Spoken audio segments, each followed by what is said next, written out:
여러분 안녕하십니까?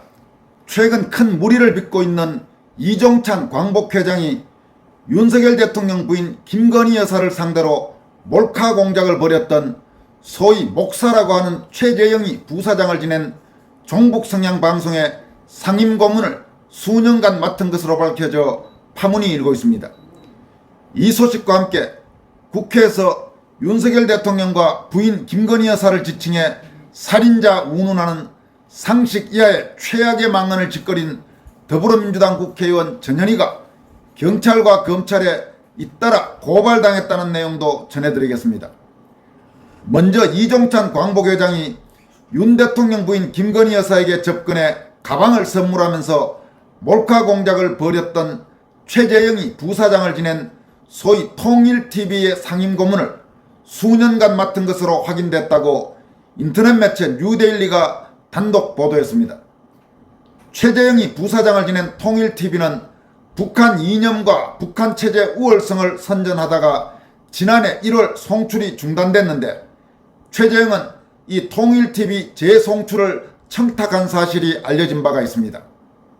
이종찬은 김형석 신임 독립기념관장이 이른바 뉴라이트 인사라면서 임명에 반대하고 15일 정부가 주최한 광복절 경축식에 불참한 뒤 별도 경축식을 열면서 건국절 재정 업무는 독립운동 세력을 약화 분열시키고 민족혼을 빼는 이적행위나 다름없다. 이런 악행을 저지르는 자는 일제시기 밀정 같은 존재여서 용서할 수 없다 우는 등의 발언으로 논란이 일었습니다. 뉴데일리 보도에 따르면 이종찬은 2022년 8월 17일 IPTV 채널 올레TV, 현재 지니TV입니다. 이 올레TV를 통해 개국한 소위 통일TV에서 상임고문을 지냈습니다. 진천규 통일TV 대표는 한겨레 기자 출신으로 북한을 수시로 드나들었던 사람이라고 합니다. 통일TV 개국 당시 준비위원회 상임고문에는 이종찬 외에도 김대중 정권 시절 통일부 장관을 지냈던 정세현과 민노당 의원을 지낸 권영길 등이 참여했습니다. 이종찬 등은 통일TV 준비위가 처음 출범한 2018년 9월부터 상임고문으로 활동했다고 합니다. 통일TV 준비위는 2018년 9월 출범 기자회견문을 통해 남과 북이 소통하는 새로운 통로를 열겠다면서 생생한 북녘의 산하와 동포들의 생활 모습을 전하는 최초의 채널, 감동과 기쁨을 주면서 통일을 앞당기는 즐거운 TV가 될 것이라고 밝혔습니다. 그러면서 통일TV는 국내외 통일인사와 통일을 열망하는 일반 국민 3분, 그리고 정세현 전 통일부 장관, 이종찬 전 국정원장, 권영길 전 국회의원 상임고문과 함께 연령별, 영역별 전문 분야 자문위원단과 고문단 등을 구성하여 운영해 나갈 것이라고 했습니다. 그러나 통일TV는 개국 1년도 지나지 않은 2023년 1월 18일부터 송출이 중단됐습니다. 당시 KT는 송출 중단 이유에 대해 IPTV 채널 평가 과정에서 통일TV가 김정은 찬양, 북한 이념 및 체제 우월성 선전 등에 관한 내용을 지속적으로 방송해왔음을 확인했다고 밝혔습니다. 그러면서 이는 당사와 채널 공급 계약서상 법적, 국가적, 사회적 공익을 중대하게 저해하는 행위로 방송사업자로서 공적 책임 수행과 이용자 권익 보호를 위해 통일TV와의 계약 해지, 송출을 긴급히 중단한다고 덧붙였습니다. 최재형은 통일TV 송출이 중단된 뒤 김건희 여사에게 접근한 것으로 전해지고 있습니다. 검찰 조사 과정에서 최재형이 김건희 여사에게 최초로 연락한 시점은 2022년 1월 말로 전해지고 있습니다. 이후 최재형은 2022년 6월 김 여사에게 접근해 가방을 선물하면서 김창준 전 미국 연방하원의원의 국립묘지 안장을, 지난해 중순에는 통일TV 송출 재개를 청탁한 것으로 알려졌습니다. 김건희 여사는 지난달 20일 서울 종로구 창성동 대통령 경호처 부속청사에서 진행된 검찰 조사에서 그전까지는 최재형 목사가 구체적으로 어떤 일을 하는지 몰랐는데 갑자기 통일TV 이야기를 하기에 조모 행정관에게 무슨 방송국인지 알아보라고 지시했다면서 이후 조 행정관에게서 종북 성향 방송 같다는 답을 들었다고 진술했습니다. 최재형은 이후에도 조 행정관에게 수차례 통일TV 송출 재개를 부탁했지만 조 행정관이 권한이 없다며 거절한 것으로 알려졌습니다. 언론에 공개된 최재형과 대통령실 조 행정관의 통화 녹취록에는 최재형이 통일TV 송출 재개를 부탁하고 조 행정관은 권한이 없다며 거절하는 내용이 담겼습니다. 한편 이종찬 회장을 맡고 있는 광복회는 올해 정부 주최 광복절 행사에 불참하고 서울 용산 소재 백범기념관에서 자체 기념식을 열었습니다. 광복절 경축식에 광복회가 불참한 것은 해방 이후 처음 있는 일입니다. 광복회 주최 행사에서는 윤석열 대통령을 향해 친일 편향의 국정기조를 내려놓아라, 그럴 생각이 없다면 대통령직에서 물러나라는 주장이 나오고 타도 윤석열이라는 노골적인 반정부 구호도 터져나왔습니다. 이와 관련해 여권에서는 이종찬이 독립기념관장 임명에 반대하고 광복절 경축식에 불참하는 등 목리를 부린 것을 두고 최재형과 연관성이 있는 것은 아닌지 의심하고 있습니다. 이에 대해 이종찬은 뉴데일리와의 통화에서 2018년 통일TV가 개국하기 전 준비위측 인사가 찾아와 만난 적은 있지만 상임고문에 내 이름을 올린 사실은 몰랐다면서 통일TV 측에서 내 이름을 판 것이라고 해명했다고 뉴데일리는 보도했습니다. 이종찬은 또 최재형과의 연관성에 대해서는 통일TV 본사가 어디 있는지도 가본 적도 없다면서 최재형 목사도 모르는 사람이고 한 번도 만난 적이 없다고 주장했다고 합니다. 요즘 무리를 빚고 있는 이종찬은 육사 16기입니다. 육사를 졸업한 뒤 잠시 군인 생활을 하다가 박정희 정부 시절 중앙정보부가 창설되자 1965년 중앙정보부 공채 1기로 중정에 들어갔다고 합니다. 그리고 중정에서 상당히 요직을 많이 지내다가 1979년 박정희 대통령 시해 사건 이후, 그리고 그 당시 김재규가 이끌던 중앙정보부가 거의 초토화된 상태였는데 이때 이종찬은 전두환 장군 등 신군부에 접근해서 당시 소위 국보위 멤버도 지내고 전두환 정권 출범에도 많은 역할을 했습니다. 그리고 전두환 노태우 정권 당시 민정당 원내총무, 민정당 사무총장 이런 요직들을 지내고 국회의원도 민정당 국회의원을 여러 차례 지냈습니다. 그런데 나중에 김대중 정권이 출범하자 그때는 다시 김대중 쪽에 붙어서 김대중 정권 출범 당시 인수위원장을 맡았고 바로 김대중 정권의 첫 국정원장을 맡아서 이른바 국정원 대학살에 상당히 깊이 관여해서 국정원 사람들로부터는 제대로 인간 취급도 받지 못하는 그런 신세입니다. 그때마다 힘 있는 쪽에 붙으면서 오른쪽으로는 전두환으로부터 왼쪽으로는 김대중까지 여러 정권을 넘나드는 처신으로 어떻게 보면 지금까지 평생 잘 먹고 잘 살았다고 할 수 있습니다.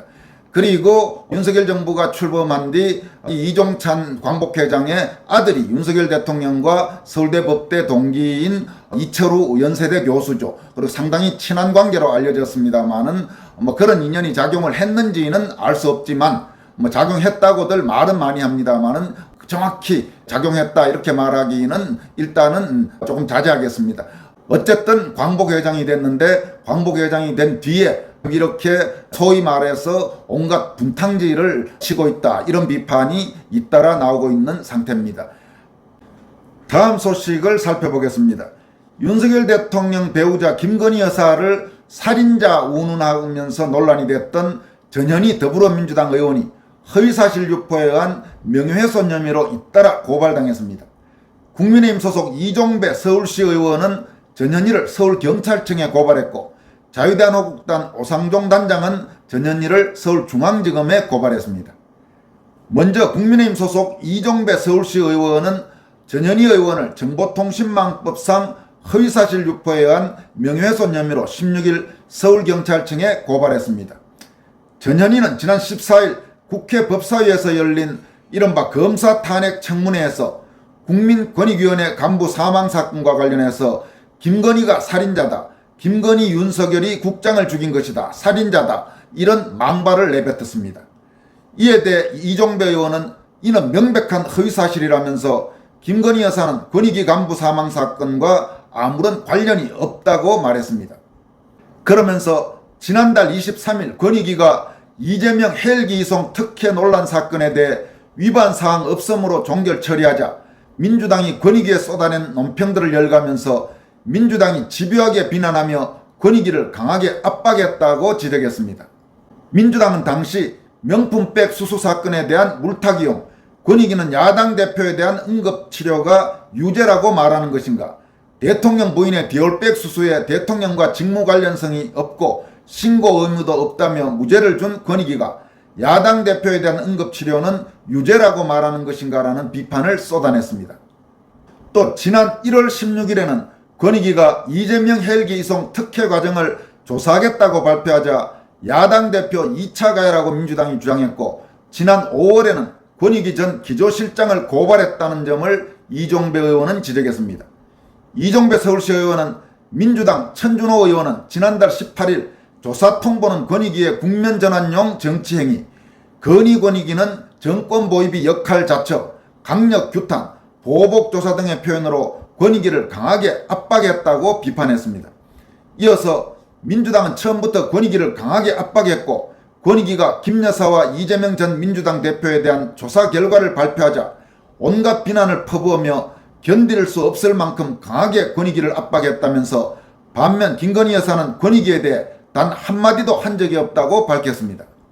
이종배 의원은 전현희 의원을 형사고발한 배경으로 김 여사를 살인자라고 한 것은 비열한 적반하장이자 끔찍한 인격살인 범죄라면서, 김건희 여사는 권익위 간부의 사망과 전혀 관련이 없음에도 전현희 의원이 김건희는 살인자라며 근거도 없이 마치 권익위 간부를 살해한 것처럼 주장한 것은 비방할 목적으로 거짓의 사실로 김 여사의 명예를 훼손한 것이라고 말했습니다.